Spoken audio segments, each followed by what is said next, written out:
오늘 진짜 전략 김우식 전문가와 함께하겠습니다. 어서 오세요. 안녕하십니까. 네. 일단 시장은 어제 우리 시장도 네. 그렇고 간밤에 미국 증시도 그렇고 엇갈리면서 마무리가 됐는데 그래도 시장을 지배하고 있던 불확실성 이슈는 어느 정도 하나하나 해소가 그렇죠. 돼가는 분위기죠. 네, 맞습니다. 네. 분명히 그건 긍정적인 점이고 방향은 정해져 있는 것 같아요. 네. 지금 그 큰 불확실성은 어느 정도 해소가 됐고 이제 좀 디테일만 남은 게 아닌가 그렇게 정리를 할 수 있겠는데 2주 전에 이 시간이죠. 그때 제가 말씀드렸던 게 그 화요일까지만 해도 그 2주 전에 화요일까지만 해도 분위기가 굉장히 안 좋았습니다. 그래서 너무 그 많이 불안해하고 또 악재만 자꾸 부추기고 그런 분위기였기 때문에 제가 긍정적인 얘기도 하겠다고 말씀드린 게 2주 전 수요일 이 시간인데 그 네. 이후로 주가가 말씀드린 대로 많은 불확실성이 해소가 되면서 4에서 한 7% 상당히 많이 올랐어요. 지수가. 괜찮은 모습을 보였는데 이제 그 남은 것은 무엇인가 방금 제가 말씀드렸지만은 큰 불확실성은 그나마 완화가 됐는데 남은 게 이제 디테일이 남았다 그렇게 보시면 될 것 같습니다. 네. 지금 글로벌 증시 변수를 제가 말씀드렸던 것 잠깐 정리해서 그림으로 한번 보시면 간결하게 아마 이해가 되실 건데 우리가 얘기했던 게 이겁니다. 2주 전에도 미 대선만 지나가면 좋은 얘기들 많이 나올 겁니다. 너무 걱정하지 마십시오라고 말씀을 드렸는데 우선 미 대선 이슈가 있고 이건 지금 현재 바이든 당선이 된 거죠? 그렇죠. 당선된 거고 일단. 그다음에 경기 부양책 같은 경우는 새 정부가 들어오면 당연히 시행이 되겠죠. 이 부분도 해결되는 거고 코로나 백신 같은 경우는 바로 어제 화이자가 어떤 희망가를 불러줬던 겁니다. 굉장히 좋은 소식이었고 그리고 주식 양도소득세 기준 같은 경우도 이미 11월 초에 기준을 10억 원으로 유지를 했죠. 그래서 이게 한꺼번에 쭉쭉 나오면서 주가에 반영이 된 겁니다. 네. 그 이후에 주가가 오른 다음에 지금 이제 한 번 더 돌아보니까 이런 게 남아있어요. 향후 어떻게 진행될 것인가가 중요한데 바이든 당선되고 나서 문제는 트럼프의 소송이 기다리고 있고요. 그다음에 새 정부가 시행할 경기 부양책 같은 경우는 공화당의 견제가 분명히 있을 것이다 네. 하는 또 걱정도 있고 화이자도 마찬가지죠. 다른 백신 그 개발업자도 마찬가지겠지만은 나올 겁니다만은 향후에 어떻게 대량 생산을 해서 유통을 할 것인가 이런 문제 남아 있다는 거. 그리고 주식 양도소득세 같은 경우도 10억이 유지됐을 뿐이지 다운이 안 됐을 뿐이지 10억 기준에 해당되신 분들은 당연히 물량이 나옵니다. 이건 12월 정도에 나올 걸로 보고 있는데 금액은 다행히도 뭐 기존과 똑같이 한 2조 전후 정도 보고 있거든요. 그럼 이 그 네 가지의 이슈의 디테일이 아마 시장을 좌우할 것인데 우선 좀 더 구체적으로 본다 그러면 그 미국 대선 바이든 당선 트럼프 소송과 관련해서는 지금 상당히 오리무중으로 가고 있다.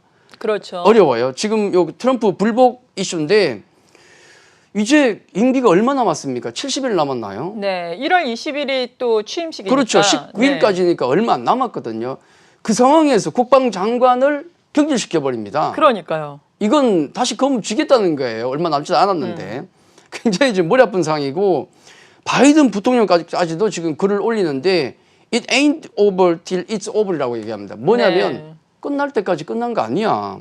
힘을 실어줘요. 바로 몇 시간 전인가요? 폼페이오 같은 경우도 또 힘을 실어줬고 상원위원 같은 경우도 지금 공화당 쪽에서 또 힘을 실어줘요. 갑자기. 이러다 보니까 야 진짜 이거 끝난 게 아니구나. 이런 분위기로 가고 있거든요. 아마 이 노이즈가 당분간 시장을 조금 지배할 가능성은 좀 있다라는 말씀을 좀 드리고 끝은 보이는데 좀 찌글찌글하게 좀 질척거리면서 끝을 보지 않을까 하는 생각이 들고요. 그리고 이제 아까 그 만약에 새 정부에서 바이든 정부에서 만약에 이번에 선거 자체가 뭐 우리가 처음에 예상한 대로 블루 웨이브로 갔다면 대규모의 어떤 경기 부양책을 또 기대할 수 있었는데 이번 상원 선거를 보니까 어디까지 진행됐냐 하면 지금 35명을 새로 뽑는 선거였는데 100명이지 않습니까? 총 여기 네. 민주당이 48명에다가 현재까지 공화당이 48명이에요. 네, 조금 더 시간이 필요하군요. 그렇죠. 지금 위쪽에 알래스카 쪽하고 그리고 여기 노스캐롤라이나 같은 경우는 완전 확정이 안 됐지만은 공화당 쪽으로 지금 보고 있습니다. 네. 그러면 50대 48이거든요. 지금 마지막 그 조지아 주인가요? 거기 결선 투표 2개가 남았어요. 그 중에 1개만 공화당으로 넘어가면 상원은 공화당이 먹는 겁니다. 그러면 바이든이 정책 펴기가 상당히 난해할 겁니다. 이 부분도 사실은 조금 껄끄러운 부분이다. 긍정적인 측면도 있겠지만 껄끄러운 부분이 진행되고 있고, 그리고 이제 그 말씀드렸던 부분 중에 하나, 우리 세금 관련 문제가 지금 남아 있는데, 그렇죠. 10억 원 기준도 시원하게 날렸으면 좋겠는데 네. 뭐 아쉽게도 이거는 유지로 일단 갑니다. 만약에 이게 3억 정도로 떨어졌다 그러면은 나올 물량이 얼마 될지 가늠이 안 돼요. 네, 훨씬 더 많겠죠, 그렇죠. 기존보다. 10조 전후까지도 봤었는데 예. 지금 분위기면은 이제 10억 원 유지니까 대충 한 계산을 해보면 지난번과 비슷한 한 2조 전후 정도 물량. 이 정도면 최근에 기관 외국인 개인이 코스닥에서 부딪히는 물량을 보면 하루에 뭐 1조씩 움직이지 않습니까? 네. 그걸 보면 뭐 큰 데미지는 안 줄 것 같은데 문제는 이거예요. 지금 코스닥 쪽에서 사고 있는 게 누군가? 개인입니다.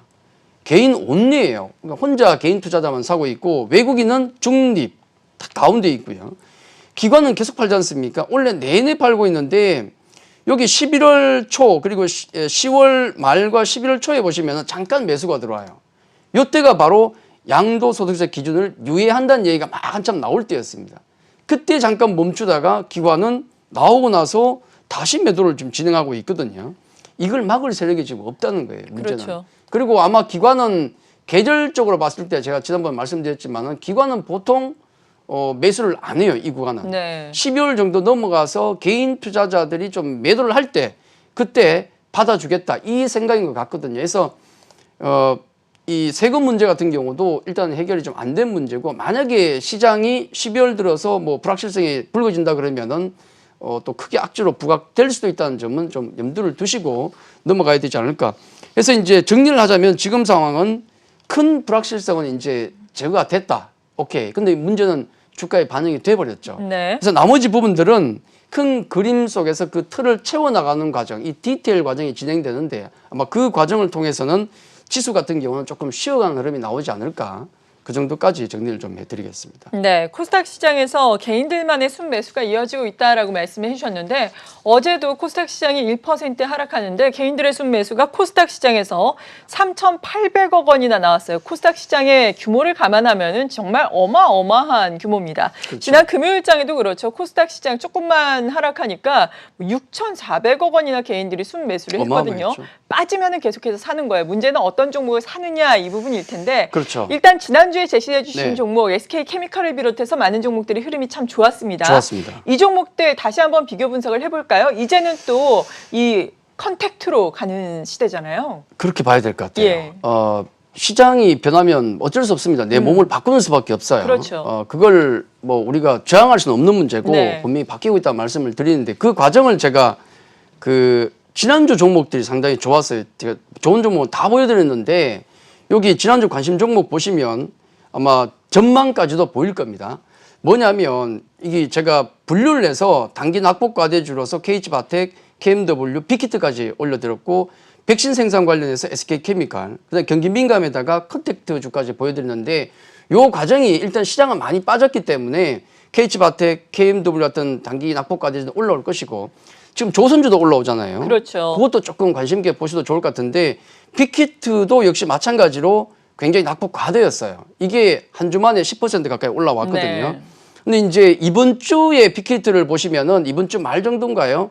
한 달 물량이 또 대기하고 있습니다. 아, 보호예수 물량. 그렇죠. 예. 그게 또 풀려요. 락업이 또 풀리는데 다만 그나마 다행인 것은 다음 주에 BTS가 컴백합니다. 네. 이게 막아줄 거예요. 그래서 제가 보기에는 뭐 빅히트 같은 경우는 20만 원대는 올라가도 크게 뭐 무리 없다 저는 그렇게 보고 있고요. 그리고 또 하나 이제 중요한 게 백신 관련해 가지고 제가 말씀드린 게 뭐냐면 지난 시간에 이제 만약에 백신 관련해서 개발이 거의 다 완성 단계로 가면 진단 관련주보다는 이제는 생산을 해야 되는 거 아니냐. 어제 CGN이라든지 진단 관련주들이 진단 키트 관련주들이 급락이 나왔거든요. 그렇죠. 반면에 지금 SK케미칼 같은 자회사가죠. 생산 관련된 회사는 급등이 나왔습니다. 이게 20% 가까이 넘게 급등이 나왔어요. SK케미칼 같은 종목은 또 오늘 MSCI 지수에 편입되느냐 안 되느냐가 결정이 됩니다.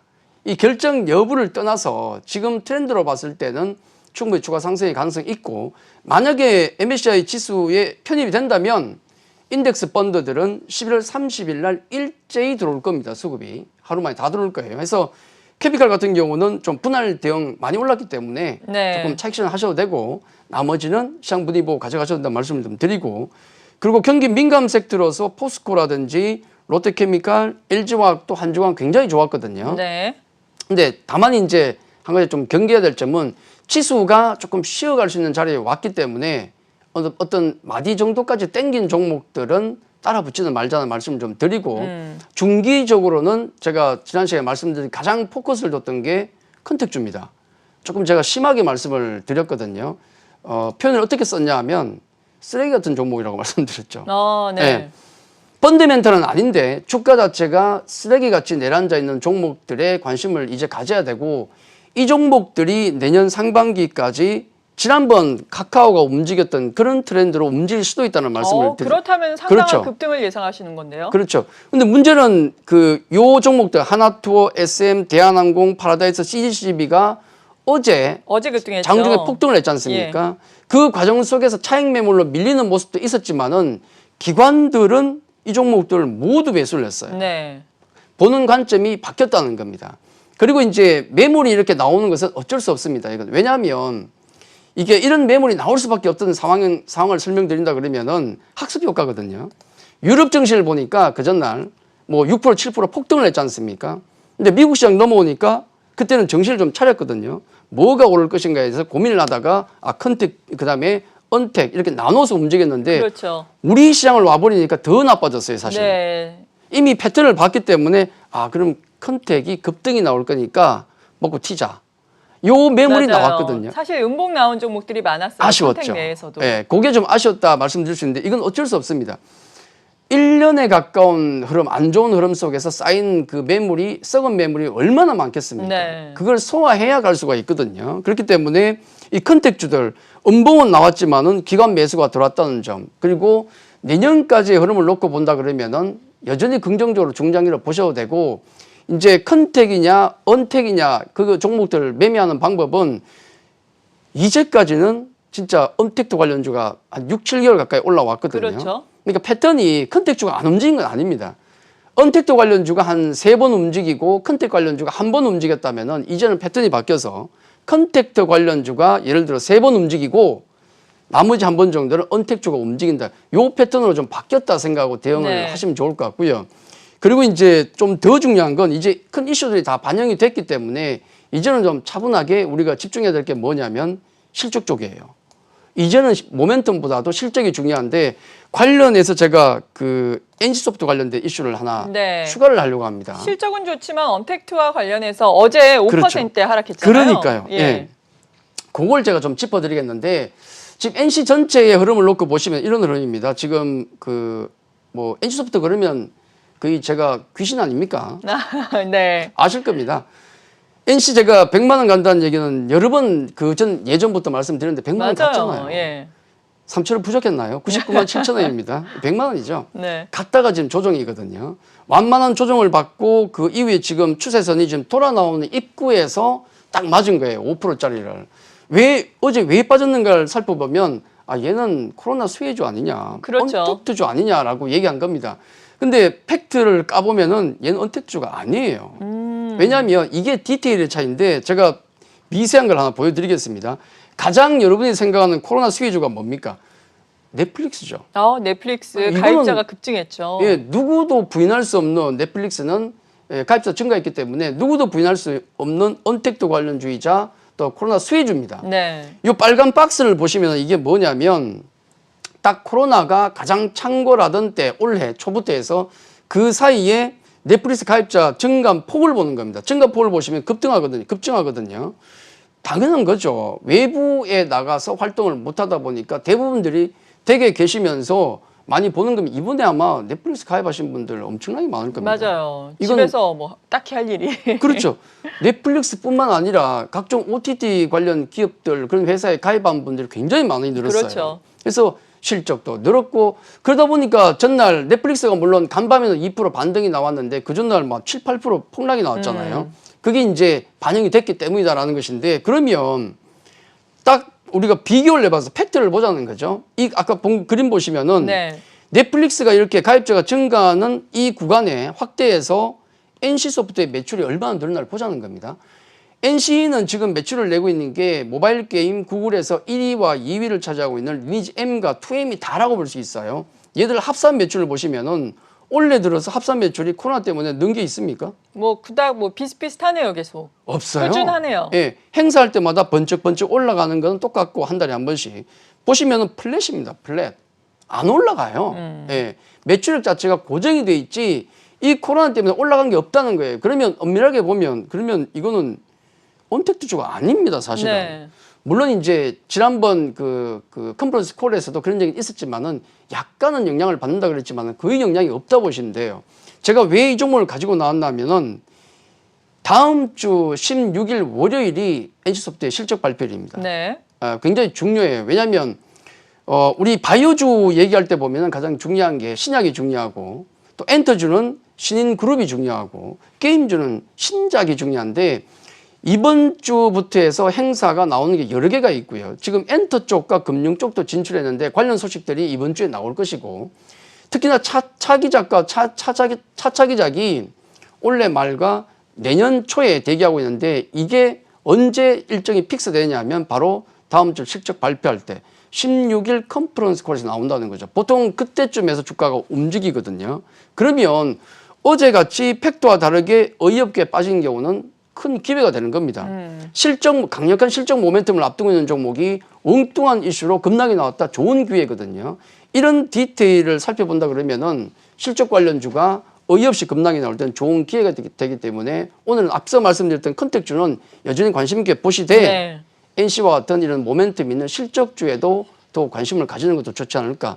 한 주 정도 관심 있게 보는 것도 괜찮겠다는 말씀을 좀 드리겠습니다. 네. 그리고 오늘 시장 전략은 어떻게 짜볼까요? 어제와 비슷한 하루가 이어질 수도 있는데요. 그렇죠. 어제보다는 좀 어제는 사실은 아쉬웠어요. 네. 그건 아니었거든요. 그래서 어제의 아쉬움이 오늘 조금은 나은 모습을 보여주지 않을까 하는 생각이 들고 다만 시장 호흡은 이제 좀 지수 호흡은 조금 쉬어갈 수 있다는 말씀을 드릴 수밖에 없고요. 왜 큰 모멘텀이 다 터졌으니까.